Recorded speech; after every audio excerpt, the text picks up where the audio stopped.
Bien, chers amis, chers collègues, évidemment c'est un grand plaisir pour moi de vous voir si nombreux aujourd'hui au vernissage de cette exposition.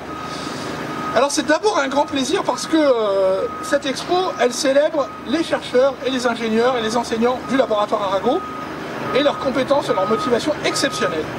Et comme c'est la dernière occasion que j'ai de m'exprimer au public avant mon départ au Japon, je veux saluer la fantastique réunion de talents et de caractère que représente le labo. Alors du caractère, il y en a beaucoup. Parfois de l'éruptif, parfois même un peu trop, parfois du plus discret, mais c'est toujours du caractère qui a l'attachement au laboratoire, l'amour du travail bien fait et un appétit de science qui fait plaisir à voir.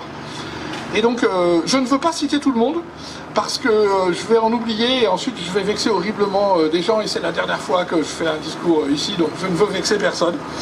Mais je veux dire que ces magnifiques images sont une belle illustration de ce que le laboratoire peut travailler collectif et que lorsqu'il parle d'une seule voix, il est au sommet de la science. Ensuite, c'est un grand plaisir parce que cette exposition, année après année, c'est un témoignage concret du superbe partenariat qu'on a avec la mairie de Banyuls et avec le maire Jean-Michel Solé et son équipe. Et je voudrais les remercier tous chaleureusement. Alors je sais que je ne suis pas censé dire ça, mais parce que c'est la campagne électorale et que je suis censé avoir une certaine réserve, mais je ne suis plus directeur du laboratoire, donc je dis ce que je veux, et je vais m'envoler dans quelques jours, et donc si quelqu'un n'est pas content, il faudra qu'il aille au Japon pour me le dire, et donc ce sera loin. Donc, Jean-Michel, je veux saluer ton action très très chaleureusement et ta capacité exceptionnelle à avoir une vision stratégique pour la ville, une vision qui porte Banyuls. Et oui, Banyuls est une ville universitaire, il faut le dire comme tu le dis et il faut en être fier. Et je voudrais simplement te dire un énorme bravo pour toute ton action.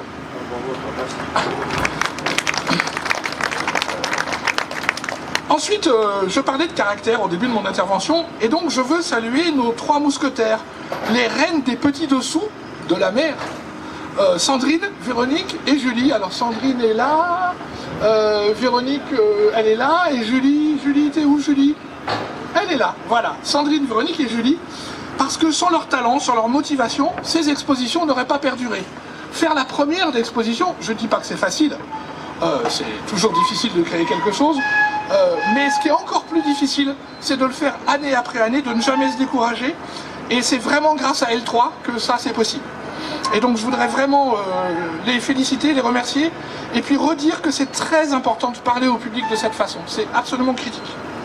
Et puis pour finir, vous verrez dans cette exposition un ton léger. Alors dans son titre, qui a une histoire, que je pourrais vous raconter quand on prendra le verre ensemble. Mais aussi dans les légendes des planches qui se veulent volontairement amusantes, légères, parfois un peu décalées. Et en fait, s'il y a une image de mon action au laboratoire que je voudrais laisser, c'est celle de faire de la science sérieusement sans se prendre au sérieux. Il n'y a rien de pire au monde, hop est là, mais j'ai pas besoin de mon texte. Il n'y a rien de pire au monde qu'un scientifique qui se prend au sérieux. Et il faut faire les choses. En science, on peut, je dirais même on doit, faire de la science en s'amusant, en rigolant. Dans mon laboratoire, il y a toujours beaucoup de bruit, des blagues, des trucs de potache un peu ridicules. Mais c'est comme ça qu'on est créatif, c'est comme ça qu'on fait de la bonne science. Et je sais que c'est comme ça qu'a toujours fonctionné le laboratoire Arago. Et donc, c'est vraiment très très important de continuer dans cet esprit-là. Donc regardez cette expo et vous verrez que les gens qui l'ont pensé et mis en œuvre ont beaucoup rigolé en la faisant. Et bien oui, c'est le cas. Et c'est le meilleur gage de qualité qu'on puisse imaginer. Et voilà, je ne vais pas être plus long. Merci à vous tous. C'est la suite d'une très riche et très belle aventure collective et j'espère bien qu'elle va se poursuivre. Alors j'ai tenu à passer après Vincent parce que je savais qu'il allait dire tellement de choses que j'aurais plus grand chose à ajouter après. Alors je tiens à rendre hommage à Vincent, ça je pense que c'est la chose qu'il ne pouvait pas faire, donc à le remercier d'avoir eu l'idée de ces expositions qu'on va continuer à reconduire annuellement, parce que c'est une excellente idée, c'est une idée relativement facile, quelque chose qu'on peut vraiment proposer tous les ans. On a déjà l'idée de ce qu'on va faire l'année prochaine, mais c'est pas le moment de le dire au moment où on inaugure celle-là. Et je remercie aussi la mairie de son soutien constant qu'elle a à travers cette exposition. Ça a été dit rapidement au début, hein, mais tout ce que vous voyez sur ces images ici sont le fruit du travail et du talent des personnels techniques et des chercheurs, enseignants-chercheurs du laboratoire. Et la plupart de ces organismes Certains sont pas si microscopiques que ça. Vous pouvez les voir autour du labo à proximité. Alors peut-être pas les poissons clowns encore, il va falloir attendre que ça se réchauffe encore un peu plus, mais en continuant comme ça devrait arriver. Voilà, donc je ne serai pas plus long et je remercie à nouveau les instigateurs de cette exposition qui est vraiment une formidable vitrine pour nous et pour la ville de Banyuls. Ça ne va pas être simple, hein. On va essayer de faire quelque chose. D'abord, j'ai eu l'occasion de féliciter, de remercier Vincent, avec qui on a lié des liens d'amitié. Et je pense des liens d'amitié forts parce qu'ils ont été liés sur ce qu'a dit Vincent, sur la simplicité, sur beaucoup d'humour, sur beaucoup de connaissances. Je rajouterai beaucoup d'intelligence. Et cette intelligence que j'ai beaucoup appréciée, de mettre la science à portée du grand public, et du grand public de personnes comme moi qui n'avons pas toutes vos connaissances, mais avec qui on passe des grands moments à discuter et à qui on n'hésite pas de poser des questions parce qu'on dit juste une question et après vous avez vu, on parle pendant très longtemps, mais on apprend, on se régale, on passe un moment extraordinaire. Et c'est toute cette personnalité que tu as menée dans cet institut, que je te remercierai jamais d'avoir partagé avec moi et de m'avoir concédé un peu de ton amitié. Donc tu sais que je regrette beaucoup ton départ, mais la vie est comme ça et je te souhaite bon vent. Je sais que les Japonais ont beaucoup de chance de t'avoir, de te connaître, de te rencontrer. Et puis en même temps, je profite pour dire à Yves bonjour. Pas bonjour parce qu'on se connaît, mais bienvenue. Et pas bienvenue parce que vous savez que... non, vous ne le savez pas, je vais vous le dire. Hier, on a eu une longue conversation qui a duré peut-être plus de 2 heures, je pense, on a longuement discuté. On a appris à se connaître alors qu'on se croisait et on ne se connaissait pas. Et puis donc, l'établissement reste, les directeurs passent, chacun amène sa personnalité, ses compétences, sa façon d'être. Et je suis persuadé qu'avec qui on s'entendra bien.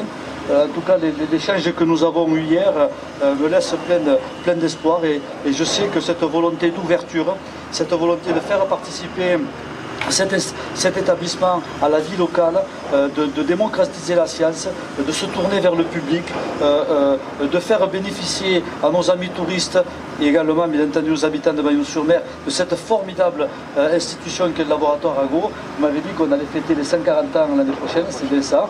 Et je sais que vous avez prévu des manifestations, mais nous serons là. En tout cas, si moi je suis là, vous pouvez compter sur nous, on sera là, on sera fidèle au rendez-vous et on vous aidera. Parce que le laboratoire Arago, c'est pas rien à Banyuls-sur-Mer. Moi, je suis un enfant de Banyuls, j'ai toujours vu le laboratoire Arago ici, et je l'ai découvert au fur et à mesure des années. Et je crois que ce mandat m'a enrichi de cette découverte, parce qu'on a inauguré l'action du laboratoire Arago pendant la guerre de 14 avec cet établissement qui s'est transformé en hôpital et ces scientifiques qui se sont mis au service de la population avec les habitants de Banyuls-sur-Mer. Et ça, c'est une formidable aventure humaine. Mais aussi parce que le laboratoire Arago, c'est 180 emplois. Économiquement, même si ça paraît terre à terre, ce sont des gens de Banyuls-sur-Mer qui ont travaillé ici, qui ont fait leur carrière, qui ont vécu, qui ont participé à la vie.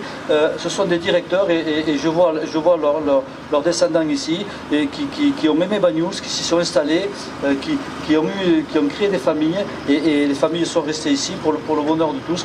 Donc le laboratoire Arago, c'est Banyuls. Voilà, c'est pas le laboratoire Arago et Banyuls, le laboratoire Arago, c'est Banyuls. Et c'est ce qu'on essaye de prêcher, ce que j'essaye de prêcher.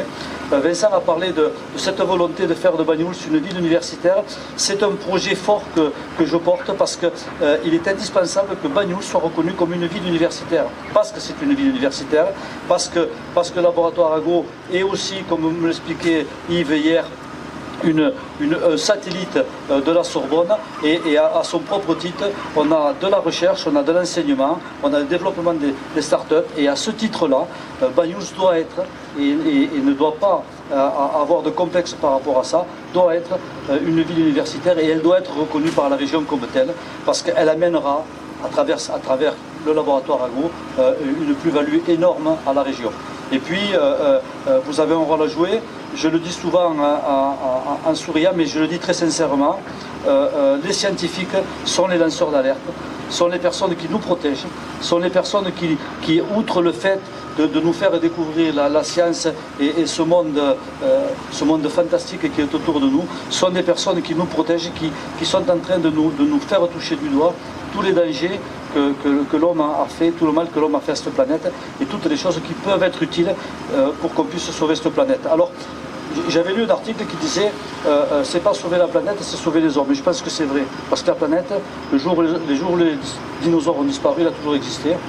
Et si demain on n'y prend pas garde, ces hommes qui vont disparaître, mais la planète restera là sous d'autres formes. Donc les scientifiques sont les personnes qui sont là pour sauver les hommes et la race humaine, bien entendu, avec la planète.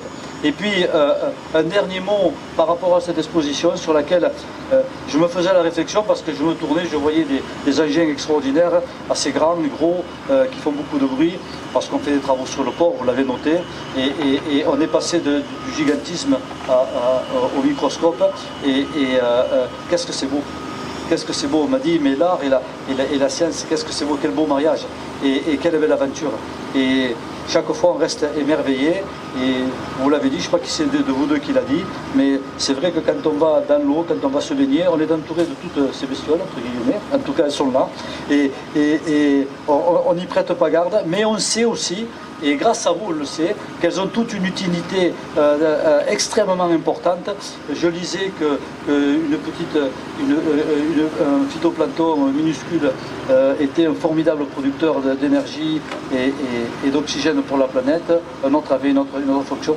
Donc ce qui veut bien dire que tout le monde est important et tout le monde a sa place, et c'est bien de le montrer, et c'est bien que cette exposition existe.